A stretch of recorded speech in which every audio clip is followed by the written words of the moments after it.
이 시간 은혜 받으실 하나님의 말씀은 구약 성경 창세기 43장 11절에서 34절까지의 말씀입니다. 창세기 43장 11절에서 34절 말씀을 다 같이 합독하시겠습니다. 그들의 아버지 이스라엘이 그들에게 이르되 그러할진대 이렇게 하라. 너희는 이 땅의 아름다운 소산을 그릇에 담아가지고 내려가서 그 사람에게 예물로 드릴지니 곧 유향 조금과 꿀 조금과 향품과 몰약과 유향나무 열매와 감복숭아이니라. 너희 손에 갑절의 돈을 가지고 너희 자루 아귀에 도로 넣어져 있던 그 돈을 다시 가지고 가라. 혹 잘못이 있었을까 두렵도다. 내 아우도 데리고 떠나 다시 그 사람에게로 가라. 전능하신 하나님께서 그 사람에게 앞에서 너희에게 은혜를 베푸사 그 사람으로 너희 다른 형제와 베냐민을 돌려보내게 하시기를 원하노라. 내가 자식을 잃게 되면 이르리로다. 그 형제들이 예물을 마련하고 갑절의 돈을 자기들의 손에 가지고 베냐민을 데리고 애굽에 내려가서 요셉 앞에 서니라. 요셉은 베냐민이 그들과 함께 있음을 보고 자기의 청지기에게 이르되 이 사람들을 집으로 인도해 드리고 짐승을 잡고 준비하라. 이 사람들이 정오에 나와 함께 먹을 것이니라. 청지기가 요셉의 명대로 하여 그 사람들을 요셉의 집으로 인도하니 그 사람들이 요셉의 집으로 인도됨에 두려워하여 이르되 전번에 우리 자루에 들어있던 돈의 일로 우리가 끌려드는도다. 이는 우리를 억류하고 달려들어 우리를 잡아 노예로 삼고 우리의 나귀를 빼앗으려 함이로다 하고 그들이 요셉의 집 청지기에게 가까이 나아가 그 집 문 앞에서 그에게 말하여 이르되 내 주여 우리가 전번에 내려와서 양식을 사가지고 여관에 이르러 자루를 풀어본즉 각 사람의 돈이 전에 그대로 자루하게 있기로 우리가 도로 가져왔고 양식 살 다른 돈도 우리가 가지고 내려왔나이다. 우리의 돈을 우리 자루에 넣은 자는 누구인지 우리가 알지 못하나이다. 그가 이르되 너희는 안심하라. 두려워하지 말라. 너희 하나님 너희 아버지의 하나님이 재물을 너희 자루에 넣어 너희에게 주신 것이니라. 너희 돈은 내가 이미 받았느니라 하고 시몬을 그들에게 이끌어내고 그들을 요셉의 집으로 인도하고 물을 주어 발을 씻게 하며 그들의 나귀에게 먹이를 주더라. 그들이 거기서 음식을 먹겠다 함을 들었으므로 예물을 정돈하고 요셉이 정오에 오기를 기다리더니 요셉이 집으로 오매 그들이 집으로 들어가서 예물을 그에게 드리고 땅에 엎드려 절하니 요셉이 그들의 안부를 물으며 이르되 너희 아버지 너희가 말하던 그 노인이 안녕하시냐 아직도 생존해 계시느냐. 그들이 대답하되 주의 종 우리 아버지가 평안하고 지금까지 생존하였나이다 하고 머리 숙여 절하더라. 요셉이 눈을 들어 자기 어머니의 아들 자기 동생 베냐민을 보고 이르되 너희가 내게 말하던 너희 작은 동생이 이 아이냐. 그가 또 이르되 소자여 하나님이 내게 은혜 베푸시기를 원하노라. 요셉이 아우를 사랑하는 마음이 복받쳐 급히 울 곳을 찾아 안방으로 들어가서 울고 얼굴을 씻고 나와서 그 정을 억제하고 음식을 차리라 하매 그들이 요셉에게 따로 차리고 그 형제들에게 따로 차리고 먹는 애굽 사람에게도 따로 차리니 애굽 사람은 히브리 사람과 같이 먹으면 부정을 입음이었더라. 그들이 요셉 앞에 앉되 그들의 나이에 따라 앉히게 하더니 그들이 서로 이상히 여겼더라. 요셉이 자기 음식을 그들에게 주되 베냐민에게는 다른 사람보다 5배나 주매 그들이 마시며 요셉과 함께 즐거워하였더라. 아멘. 항상 우리 가운데 아름다운 찬양과 생명의 말씀, 기도의 향기가 있기 때문에 좋습니다. 여기야말로 천국이다 하는 생각을 예배당 들어오면서 느꼈습니다. 여러분들이 다 하나님을 사모하고 또 함께 하기 위해서 이 자리에 오셨는데 우리 주님이 함께 계심이 보여집니다. 느껴집니다. 이 예배당에 딱 들어오니까 환경적으로도 하나님의 나라입니다. 얼마나 시원한지 말입니다. 얼마나 밝은지. 제 사무실은 선풍기로 이겨내고 있어요. 불을 끄고 있어요. 100% 켜놓지 않아요. 그런데 하나님의 자녀는 다른가 보다. 벌써 예배당에 딱 들어오니까 대우가 달라진 것 같아요. 환한 불빛에 시원한 이 에어컨 바람에 말입니다. 이것이야말로 하나님의 나라입니다. 제가 오늘 특별히 감동받은 모습이 하나 있었는데 한 9시 반쯤인데 제가 이동할 일이 있어가지고 사무실에서 이쪽 사무실로 가는데 한쪽 구석에서 남성계 회원 한 분이 열심히 기도를 하고 계시더라고요. 저는 처음 봤어요. 아, 저분이 항상 저렇게 한쪽 구석에서 이렇게 기도하고 계시는구나. 오늘 봉사하기 위해서 준비기도 하고 계시는 거예요.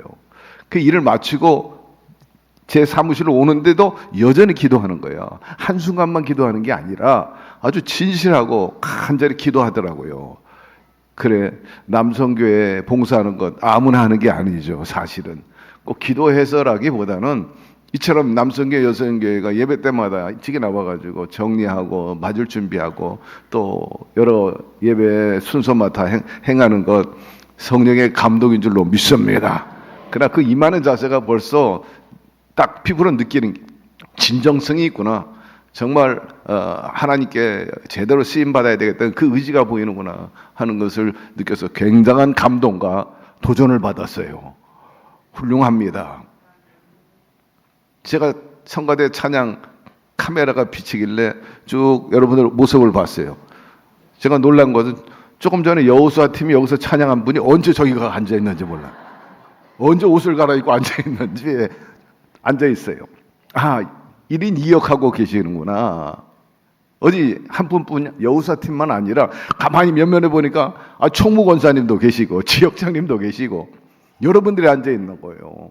한 가지 일뿐만 아니라 이렇게 1인 2역 3역을 하는 우리 교회가 그래서 든든합니다. 곁에 있는 분에게 얘기하세요. 성도님 계셔서 든든한 교회입니다. 예배는 진정과 신령으로 드려야 한다. 늘 제가 강조하는 것 중에 하나가 진정성인데 우리 하나님께서 여러분들의 그 진정성을 보시고 반드시 복의 복을 더하여 주실 줄로 믿습니다. 곁에 있는 분에게 다시 한번 얘기하세요. 오늘 하나님의 나라를 얻을 것입니다.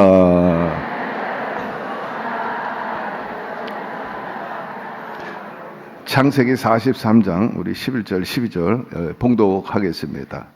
그들의 아버지 이스라엘이 그들에게 이르되 그러할진대 이렇게 하라. 너희는 이 땅의 아름다운 소산을 그릇에 담아가지고 내려가서 그 사람에게 예물로 드릴지니 곧 유황 조금과 꿀 조금과 향품과 몰약과 유황나무 열매와 감 복숭아니라. 너희 손에 갑절에 돈을 가지고 너희 자루아기에 도로 넣어져 있던 그 돈을 다시 가지고 가라. 혹 잘못이 있었을까 두렵도다. 유다가 아버지를 계속해서 설득하지 않습니까? 이제 먹을 것도 떨어지고요. 시므온도 잡혀 있습니다. 그러니 베냐민 하나 때문에 계속해서 아버지가 허락을 안 하시는데 이러다가는 모조리 다 죽습니다. 시므온도 죽고 또 여기에 있는 모든 70명의 가족이 다 죽어요. 그러니 아버지 결단을 내리셔야 합니다. 라고 촉구합니다. 그러자 아버지 야곱이 하는 수 없이 또 가장이기 때문에 당신의 책임이 있기 때문에 할 수 없이 포기하게 되는 거죠. 그래서 그 자식들이 다시 애굽을 방문할 수 있도록 이제 동의하는 것을 여기서 볼 수가 있어요.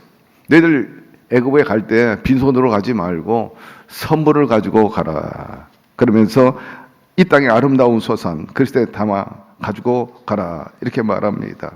야곱의 이러한 처사는 역시 인생의 연륜이 있기 때문에 예의를 갖추라든지 또 상대방의 마음에 환심을 얻기 위해서 그렇게 하라는 그런 경험에서 나온 겁니다. 일찍이 형 에서하고 유감이 있을 때 자기가 받던 하람에서 떠나가지고 고향으로 왔는데 형 에서가 400 용사를 데리고 자기를 죽이기 위해서 다가온다는 소식을 들을 때 막 시겁했죠. 그래서 야복강가에서 하나님 도와주세요, 살려주세요 하고 천사와 씨름하는 그 모습을 우리가 기억할 때 그때 기지를 발휘해가지고 형에게 엄청난 선물을 보냈어요. 많은 약대를 보내고 또 양 등등을 보내지 않습니까? 결국 나중에 그 일과 더불어서 성령께서 역사하셔가지고 형 에서의 마음을 누그러뜨리고 서로 스킨십하면서 안고 우는 장면을 연출한 것을 우리 일찍이 압니다. 야곱은 그런 경험이 있기 때문에 이런 절체절명의 위기 가운데 그 애굽의 총리하고 그 관리들을 마음 얻기 위해서 선물을 이렇게 보내게 되는 거죠. 아주 귀한 것들이었습니다. 유황, 그리고 꿀, 그리고 향품과 몰약, 유황나무 열매, 감복숭아. 참으로 그 당시에 귀한 것인데 이렇게 귀한 것들을 이제 선물로 보내라, 그렇게 한 것을 알 수가 있습니다. 그리고 갈 때 돈도 좀 가져가라 이렇게 말합니다. 옛날에 너희들이 올 때 곡식값을 지불해야 되는데 그걸 도로 가져오지 않았냐. 그러니 2배로 가서 그 곡식값도 갚고, 그리고 또 곡식을 사와야 될 거니까 이제 2배로 돈을 가지고 가라. 윤리상 건 있을 수 없다. 어떻게 돈을 도로 가져올 수 있느냐. 너희들이 실수를 하든지 아니면 그쪽 관리가 실수를 했든지 간에 이 문제는 반드시 해결해야 된다. 그래서 이제 갑절로 돈을 보내게 됩니다. 13절, 14절로 넘어갑시다. 내 아우도 데리고 떠나 다시 그 사람에게로 가라. 전능하신 하나님께서 그 사람 앞에서 너에게 은혜 베푸사 그 사람으로 너희 다른 형제와 베냐민을 돌려보내게 하기를 원하노라. 내가 자식을 잃게 되면 이르리라.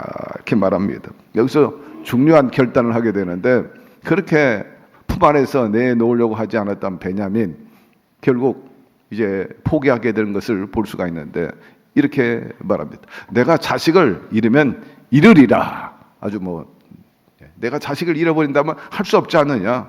자식을, 목숨을 내놓겠다. 이렇게 말합니다. 최후의 결단이죠. 70명의 가족, 먹고 사는 문제에 달려있고 시므온의 목숨이 달려있기 때문에 베냐민을 데리고 가라. 하나님께서 돌려주시기를 바라지만 내가 자식을 잃게 되면 잃으리라. 이렇게 말합니다. 여러분, 자기의 뜻을 포기한다는 건 결코 쉬운 일이 아닙니다. 포기한다 하면서도 최악의 상태에 이르게 되면 포기하지 못하고 더 꽉 쥐려고 하는 그런 습성들이 있죠. 야곱도 포기하는데 오랜 시간이 필요했어요. 많은 고민 끝에 자기 뜻을 포기했을 때 비로소 고백한 것이 내가 자식을 잃으면 잃으리라 결단할 수 있었던 겁니다. 여러분, 신앙이 깊어지면 자기의 뜻, 자기의 어떤 욕심, 포기하는 속도가 빨라요. 신앙적인 체험이 많고 장성한 믿음을 소유한 믿는 사람들은 어려움이 생기면 가장 우선적으로 엎드려 기도하지 않습니까? 그리고 뭐라고 말합니까? 내 뜻대로 마옵시고 하나님 뜻대로 하시기를 바랍니다. 살든지 죽든지 주 뜻대로 하시옵소서. 그러면서 모든 것들을 주님께 맡기는 거예요. 책임져 주시기를 기대하는 거죠. 예수님께서도 우리에게 하신 말씀이 수고하고 무거운 짐진 자들아 다 내게로 오라 내가 너희를 쉬게 하리라. 주님께서 맡기면 책임져 주시겠다는 것입니다. 15절로 넘어갑시다. 그 형제들이 예물을 마련하고 갑절의 돈을 자기들의 손에 가지고 베냐민을 데리고 애굽에 내려가서 요셉 앞에 서니라 말씀하고 있어요. 갑절로. 그냥 지난번에 돈을 그대로 가져온 것과 더불어서 또 곡식을 사기 위해서 갑절로 이렇게 가지고 가도록 그렇게 했어요. 그래서 결국 이 자식들이 애굽으로 와가지고 다시 총리인 요셉 앞에 이제 서게 됩니다. 아주 놀라운 그런 시간이죠. 그건 다름 아니라 거의 20여 년 동안 떨어져 있었던 자기의 핏줄이었던 동생 베냐민을 요셉이 만나는 그런 장면이 나오고 있기 때문입니다. 자, 16절, 17절로 넘어가십시다. 요셉은 베냐민이 그들과 함께 있음을 보고 자기의 청지기에 이르되 이 사람들을 집으로 인도해 드리고 짐승을 잡고 준비하라. 이 사람들이 정오에 나와 함께 먹을 것이니 청지기가 요셉의 명대로 하여 그 사람들을 요셉 집으로 인도하니라 말씀합니다. 20년 만에 베냐민을 만나니까 한눈에 알아볼 수는 없었을 거예요. 그러나 특이한 상황은 일전에 형제들이 왔을 때 보이지 않았던 한 청년이 와 서 있는 겁니다. 대뜸 저 청년이 베냐민이구나 하는 것을 알게 된 거죠. 그래서 그 베냐민이 온 것을 알고 특별한 대우를 이제 하게 되는데 집으로 모두 다 모시고 가라 이렇게 청지기에 명을 하게 됩니다. 웬만하면은 다른 여관이라든지 혹은 또 그 왕복 어느 영접실에 있게 할 텐데 자기 집으로 친히 다 모시고 가라 이렇게 했어요. 그것은 바로 사랑하는 동생 베냐민이 있었기 때문에 특별한 배려를 위해서 그렇게 했던 거죠. 그들과 함께 식사하고 싶다. 예, 밥 먹고 싶다. 이건 보통 사람에게는 그런 대우를 잘 하지 않습니다. 총리 대신 할 일도 많은데 쌀 사러 온 사람들 향해서 자기 집에 초청해가지고 정오에 훌륭한 식사를 같이 하겠다니 특별한 대우이면은 막 틀림이 없는 거예요. 환대해 주는 거죠. 18절로 넘어갑시다. 그 사람들이 요셉의 집으로 인도하되 두려워하여 이르되 전번에 우리 자루에 들어있던 돈 일로 우리가 끌려가는도다. 이는 우리를 억류하고 달려들어 우리를 잡아 노예로 우리의 나귀를 빼앗으려 함이로다라고 그렇게 말한 거예요. 아니 우리를 총리 대신 집으로 데려간다는 거 이거는 모함이다. 뭔가 함정이 있을 거다. 우리를 노예로 삼기 위함이 아니겠냐. 지난번에 돈 관계 사건으로 인해 가지고 그걸 빌미로 해 가지고 우리를 볼모로 잡아서 결국 노예로 삼으려고 자기 집으로 끌고 간다 하고 두려움이 가득했어요. 근심이 가득했어요. 여기서 요셉의 마음과 형들의 마음이 전혀 다른 것을 우리가 알 수가 있어요. 또 살다 보면 또 신앙생활 하다 보면은 우리의 생각과 하나님의 생각이 다를 수 있습니다. 어찌 우리가 하나님의 생각을 다 알 수 있겠어요? 하나님께서 복을 주시려고 우리에게 때때로 시험과 환난을 통과하게 하시는데 축복의 통로로 삼기 위함인데 그 축복의 통로를 갖다가 하나님이 나를 아주 버리시는구나. 나를 아주 죽이려고 작정하셨구나. 이렇게 생각할 수 있다는 겁니다. 그러나 사랑하는 성도 여러분, 하나님은 우리를 향한 뜻은 언제나 선하고 아름다운 것입니다. 비록 시험과 환난을 당한다 할지라도 하나님께서는 그것을 반드시 선으로 바꿔주시는 분이신 것입니다. 유익을 우리에게 주시고자 원하는 분이지 절대로 우리에게 불이익을 주려고 하시는 분이 아니에요. 왜? 그분은 우리를 사랑하시기 때문이요. 또 돌보는 양이요. 자녀이기 때문인 것입니다. 그렇기 때문에 보혜사 성령님까지 우리에게 보내주신 거 아니에요. 그래서 우리를 보호하고 인도하고 또 우리의 모든 필요를 채워주시기 위해서 그렇게 돕는 보혜사도 우리에게 허락해 주셨는데 어떻게 하나님께서 우리가 망하도록 하시겠습니까? 요셉의 형제들은 요셉의 집이 가까울수록 막 더 두려웠어. 야, 이제는 큰일 났구나 싶은 것입니다. 드디어 요셉의 집 문 앞에 이르자 두려운 마음에 앞서가지고 이렇게 말을 해요. 청지기에게. 지난번 그 돈 문제 사건입니다. 그때 우리가 의도적으로 돈을 도로 가져간 게 아니에요. 우리는 돈을 다 드린 것으로 아는데 어떻게 집에 와보니까 그 돈이 그대로 있었어요. 그래서 이번에는 그 돈도 가져오고요. 또 쌀 그 돈도 더 가져왔습니다. 하고 그 청지기의 도움을 받고 싶었던 거예요. 근데 놀라운 얘기를 하는 겁니다. 청지기가 말하기를 안심하세요. 우리가 다 알고 있습니다. 그 돈은 당신들의 돈입니다. 당신의 하나님이 당신들에게 준 돈입니다. 이런 말을 하는 거예요. 놀라운 일입니다.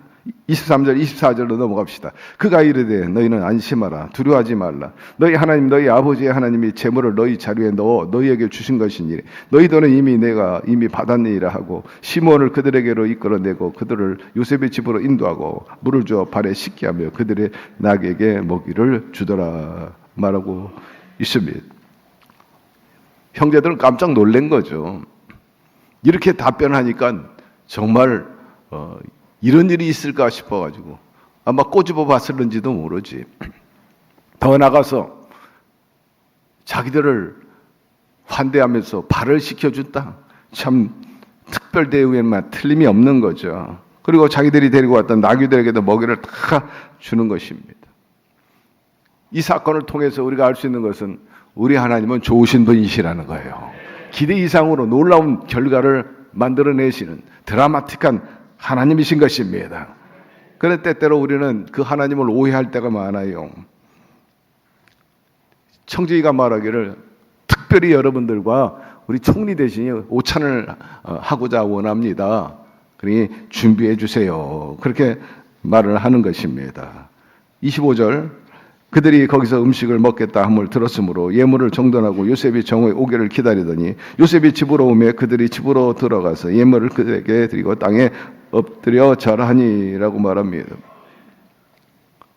위험 있고 감히 범접할 수 없는 이 총리 대신 그 집에 초청받고 뿐만 아니라 돈에 대해서도 탕감받고 발까지 씻겨주고 약대기도 먹이를 주고 더더욱 그 총리 대신이 자기들과 함께 밥을 먹다니 도대체 웬일이냐, 뭐 어리둥절하고 이해가 안 되는 거예요. 여러분, 하나님은요 우리의 생각과 우리의 모든 계획과 비교가 없는 정말 차원이 다른 크고 비밀한 역사를 베풀어 주시는 분이신 것입니다. 얼마나 놀라운 일이, 꿈인지 생시지만 이해가 안 돼요.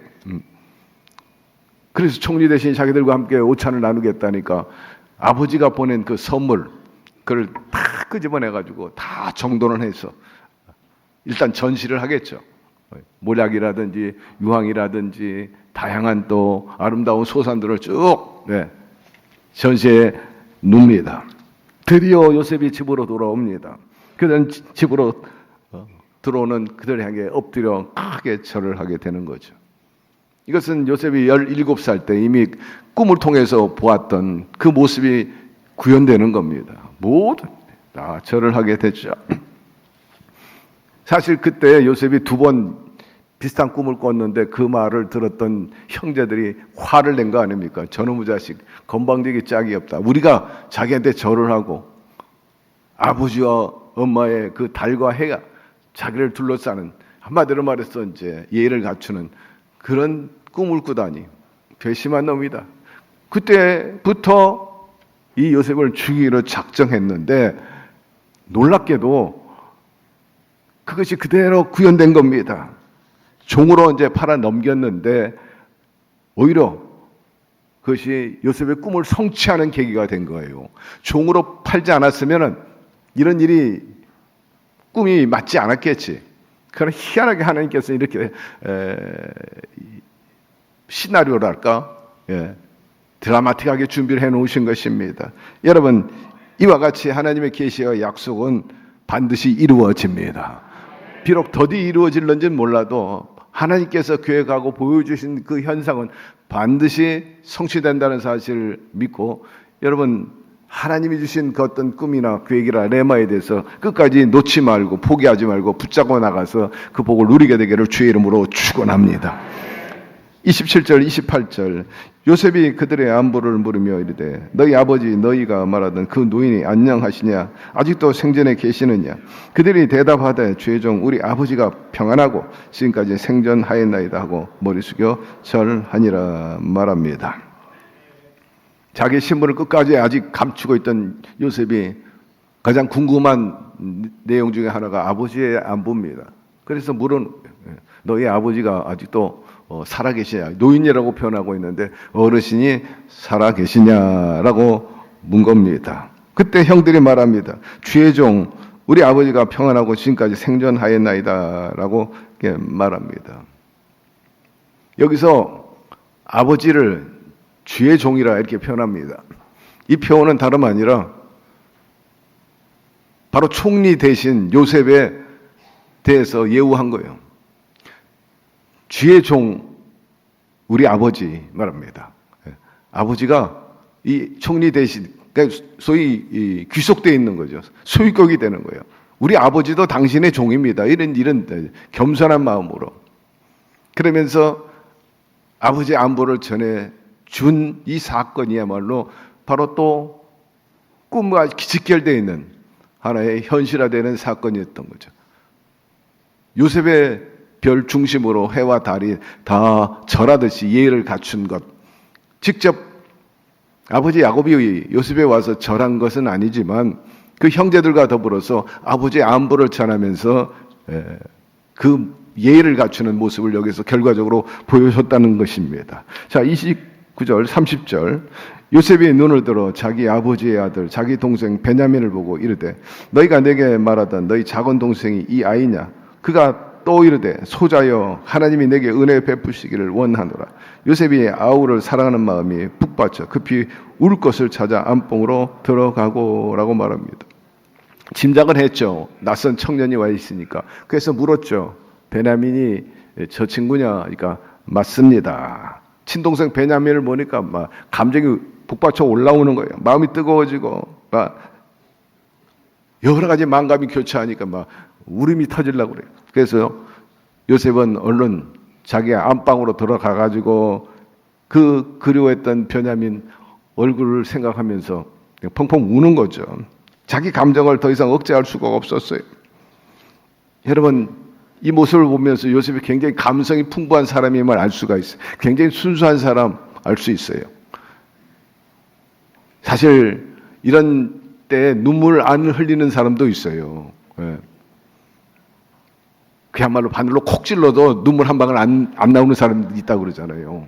예. 굉장히 그 감성이 마르고 또 굳어있는 사람들을 말하는 것인데, 그러나 아무리 감성이 무디고 굳어있는 사람이라 할지라도 여러분, 하나님의 은혜를 받으면 폭포수와 같이 눈물을 쏟게 되는 것입니다. 아, 나는 메말라 있고 나는 드라이해, 나는 좀처럼 그 감정에 아무리 나에게 호소해봐라, 내가 움직이나, 뭐 이런 사람이 있다 할지라도 여러분, 하나님께서 역사하시면요, 눈물을 수도꼭지 열리는 것처럼 쏟아지게 되는 것입니다. 하나님의 은혜 받기 전에 각박한 세상에서 마음이 완악해졌기 때문에 그래요. 환경이 그렇게 만들었기 때문에, 그리고 자라온 환경이 그렇게 사람을 만들었지만은 하나님의 은혜를 받으면 그 완악함이 다 사라지고 마음이 순화되고 또 순전하게 되는데, 우리 모두가 그런 사람 되기를 주의 이름으로 축원합니다. 한번 눈물이 터지면요, 본물 터지시 순간순간마다 눈물이 나오는, 성찬할 때도 눈물 흘리고, 은혜 받으면 찬양할 때 눈물이 나오고, 말씀을 통해 은혜 받고, 그래 은혜 속에 사는 우리 모두가 되기를 바랍니다. 31절 32절 얼굴을 씻고 나와서 그 정을 억제하고 음식을 차리라 하며 그들이 요셉에게 따로 차리고 그 형제에게 따로 차리고 그와 함께 먹는 애굽 사람에게도 따로 차리니 애굽 사람은 히브리 사람과 같이 먹으면 부정을 입었음이라 말씀하고 있어요. 실컷 이제 울고 또 마음을 진정시킨 다음에 요셉이 나왔어요. 무릎이라는 것은요, 여러 가지 안에 있는 뭐 감정, 뭐 또 유감이라든지 또 뭐 애통한 마음, 또 눌리는 것들은 다 씻어버릴 수 있는 하나의 과정도 되는 것입니다. 실컷 울고 나면 시원해지잖아요. 예. 그리고 거기에 대해서 조금 부담을 덜게 되는 것을 저도 경험하게 되는데, 이 요셉이 실컷 울고 마음이 이제 어느 정도 안정됐어요. 그래서 얼굴에 전혀 뭐 그런 모습을 보이지 않고 기색하지 않으려고 얼굴도 단장을 하고 음식 차린 대로 이제 나오게 되는데, 보니까는 상이 3개 차려진 거예요. 하나는 총리를 위해서, 하나는 애굽 사람을 위해서, 하나는 또 형제들을 위해서 차리게 됐는데, 말씀 그대로 애굽 사람들은 히브리 사람들하고 밥상을 같이 하지 않아요. 그래서 부정탄다 이렇게 생각을 했기 때문에 그렇습니다. 34절로 넘어갑시다. 그들이 요셉 앞에 앉되 그들의 나이에 따라 앉히게 되니 그들이 서로 이상히 여겼더라. 요셉이 자기 음식을 그들에게 주되 베냐민에게는 다른 사람보다 5배나 주매 그들이 마시며 요셉과 함께 즐거워하였더라 합니다. 놀라운 일은 형제들의 자석을 나이 순서대로 쭉 앉히니까 형제들이 깜짝 놀란 거죠. 도대체 어떻게 이런 일이 일어날 수 있는가? 연속적으로 자기들은 이해가 되지 않아요. 사랑하는 성도 여러분, 내 앞에 여러 가지 특이한 상황, 또 비범한 일들이 벌어지거들랑 여러분, 하나님이 역사하심을 믿고 그분의 뜻에 맡기고 나가게 되기를 주의 이름으로 축원합니다. 벌써 신호가 오게 되어 있어요. 모든 일들이 잘 풀려나가는 것입니다. 도대체 이런 대우를 받을 건 상상도 못했는데 말입니다. 그런데 요셉이 형들을 극진히 대접하는 가운데 베냐민에게는 음식을 5배나 더 후하게 주었다 이렇게 말하는데, 이거는 일반적인 당시의 관례였다고 그래요. 그래서 특별한 분에 대해서는, 특별한 사람에게 대해서는 그 음식을 더 많이 이렇게 대접할 수 있게끔 문화가 되어 있었다는 것을 우리가 여기서 알 수가 있어요. 한편으로는 요셉은 형들을 시험해 보고자 하는 의도도 있었다. 성경학자들 그렇게 해석을 합니다. 자기가 예전에 형들과 함께 살았을 때 아버지 야곱의 특별한 사랑을 받았거든요. 대표적으로 여러분들이 기억하지만은 형들은 양치기로서 그렇게 좋은 옷을 입지는 못했지만 채색 옷을 이 요셉은 입었어요. 특별히 아버지가 사랑했기 때문에 좀 구별되고 차별됐습니다. 그걸 두고 형들이 엄청 시기하게 되고 결국 종으로 팔리게끔까지 하게 됐는데, 이 자리에서 요셉이 베냐민에게 음식을 5배나 더 주었어. 그때 형들이 어떤 반응을 보일까 하는 것을 한번 보겠다는 겁니다. 그런데 놀랍게도 형들이 베냐민에게 그 음식을 많이 준 거에 대해서 놀라하거나 또 궁시렁거리는 게 없었다. 그걸 그대로 받아들였다는 점에 있어서 연륜이 이제 있다 보니까 많이 성숙됐구나, 변화되었구나 하는 것을 거기서 감지하게 되었다는 거죠. 사랑하는 성도 여러분, 시기에 원망하지 말게 되기를 바라고, 때로는 또 상대에 대해서 특별 대우할 때 마땅하다, 받을 만한가 보다 라고 생각하면 하나님께서 그 성숙된 마음을 보고 여러분들에게도 동일하게 예우해 주실 것입니다.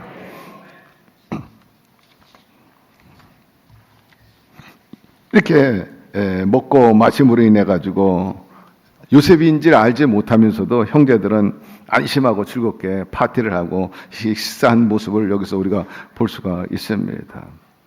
오늘 이 말씀에서 몇 가지 우리에게 주는 교훈이 있다면, 하나님은 인간의 두려움 속에서도 우리를 안심시키고 일하신다는 것입니다.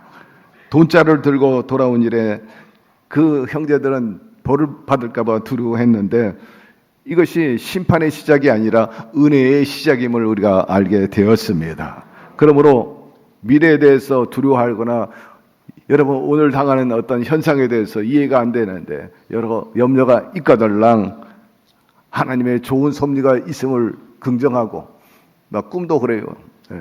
부정적으로만 생각하지 말고 이건 하나님께서 나에게 주신 꿈이고 좋은 일이 일어날런지 모른다라는 그런 절대 희망과 긍정의 자세로 나가시기를 바랍니다. 그래야 할 때 하나님의 섭리를 보게 될 것입니다. 두려움보다는 하나님의 섭리를 신뢰하고 믿음으로 나가세요. 그리고 최선을 다하는 결과는 하나님께 맡기게 되기를 바랍니다. 야곱이 결국 베냐민을 포기한 것을 알 수가 있어요. 자식을 잃으면 잃으리라 했는데 거기에 덧붙여서 야곱이 기도해요. 그러나 하나님의 은혜가 내려지기를 원하나이다. 하나님의 은혜 베풀어 주실 것을 기대합니다. 그렇게 말했어요. 그것은 인간의 책임이요 하나님의 주권을 인정하는 거죠. 나는 지킬 만큼 노력을 했습니다. 그러나 한계에 부딪혔다면 이제는 그 모든 책임과 고난이 주님께 넘길 테니까 주님의 주권 안에서 해결해 주시옵소서. 무엇을 얘기하느냐? 여러분이 해야 할 일은 최선을 다해 하시고 준비하시기를 바라고 결과는 하나님께 내어 맡기시기를 바랍니다. 그리고 하나님의 은혜는 우리의 자격이나 어떤 무엇을 해설하기보다는 훨씬 크다는 것을 잊지 말게 되기를 바랍니다. 따라합시다. 하나님의 은혜는 내 자격보다 더 큽니다.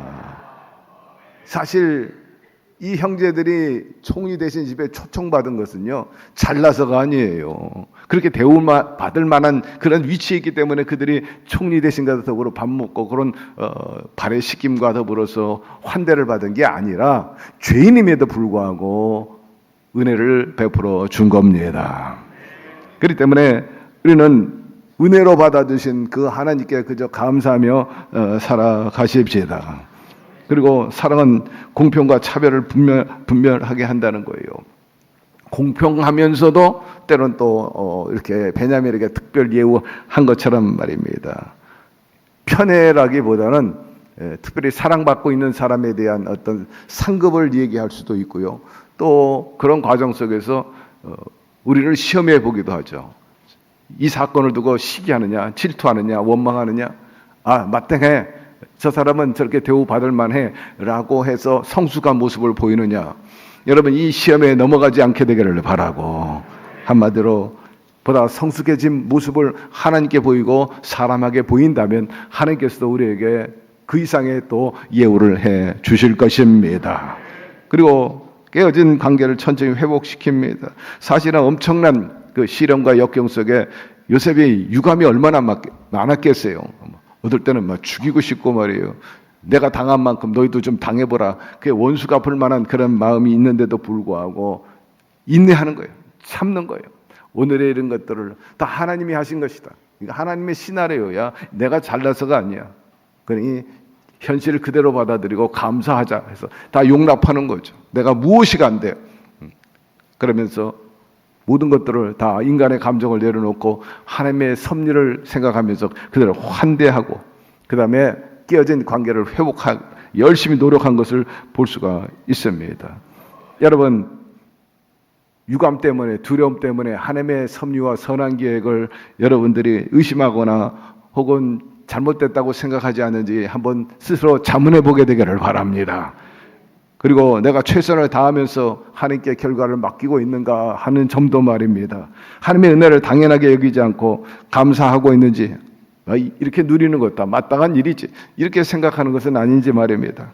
하나님께서 내 삶을 통해 변화시키려는 마음, 어떤 부분이 있는지, 너는 이게 부족해, 너 이거 좀 새로워질 필요가 있다, 너 이런 건 좀 성숙돼야 되지 않겠냐 하는 부분들이 있는지 오늘 한번 헤아려 보게 되기를 바라고, 좀 더 성숙한 모습을 하나님께 보여드리게 되기를 바랍니다. 그리고 관계 회복이라든지 여러 가지 어려움 속에서도 이겨내기 위해서 너무 서두르지 말고, 여러분 조급해 생각하지 마세요. 하나님의 도움은 결코 늦는 법이 없고, 다만 우리가 너무나 조급할 뿐이니 하나님 좋은 때 좋은 방법으로 역사해 주신다는 사실을 믿으시기를 바랍니다. 심지어는 우리의 두려움과 실수까지도 사용하시고 은혜와 화해 그리고 구원의 계획을 이루시는 하나님이십니다. 그러므로 사랑하는 성도 여러분, 좋으신 하나님 기대해도 좋습니다. 하나님 아버지 감사합니다. 오늘 말씀을 통해 다시 한번 여러모로 깨닫게 해주시고 또 우리의 삶의 자세나 방향을 좀 더 긍정적으로 이끌어 나갈 수 있도록 교훈해 주신 것을 감사드립니다. 마음판에 새기고 하나 한 대목대목 늘 상기해 가지고 우리의 삶에 적용하게 도와주시고 우리도 합력의 선을 이루고 또 하나님의 그 축복된 자리에 늘 머물러 있는 저희들이 되게 하여 주시옵소서. 예수님의 이름으로 기도드리옵나이다. 아멘.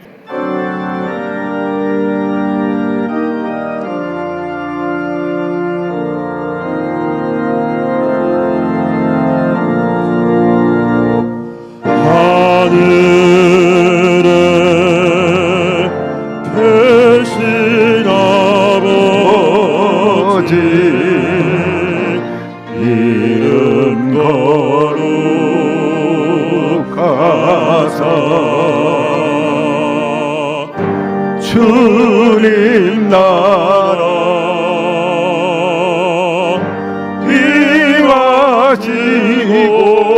이루어지고 뜻이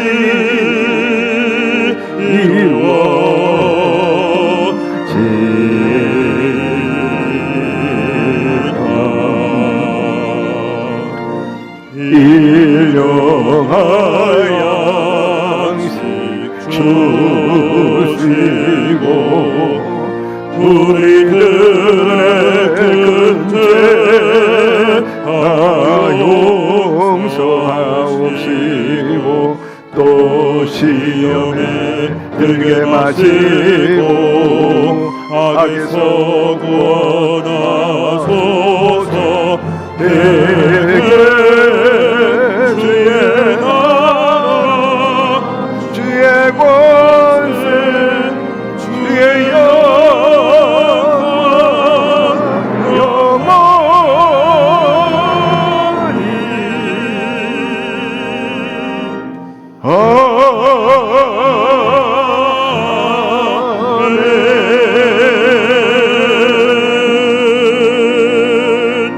지금 우리 주 예수 그리스도의 무한하신 은혜와 하나님 아버지의 극진하신 사랑하심과 보혜사 성령님 늘 동행하시고 눈동자와 같이 지켜보아야 주시고 모든 환난에서 벗어나 합력의 선을 이루어지시는 역사하심이 요셉의 생애를 통해서 또 그 형제들의 모든 삶의 양태를 통해서 교훈하시고 깨달아 다시 한번 우리 모두가 마음을 새롭게 하고 바르게 해서 하나님께 영광을 돌리고 또한 가정과 공동체와 이 사회에 이바지하면서 승리하며 살아가기를 원하는 오늘 예배 참석한 우리 모든 성도 개인 가정 사업 자녀 생활 전체 위에 지금부터 영원토록 함께 계시기를 간절히 축원하옵나이다.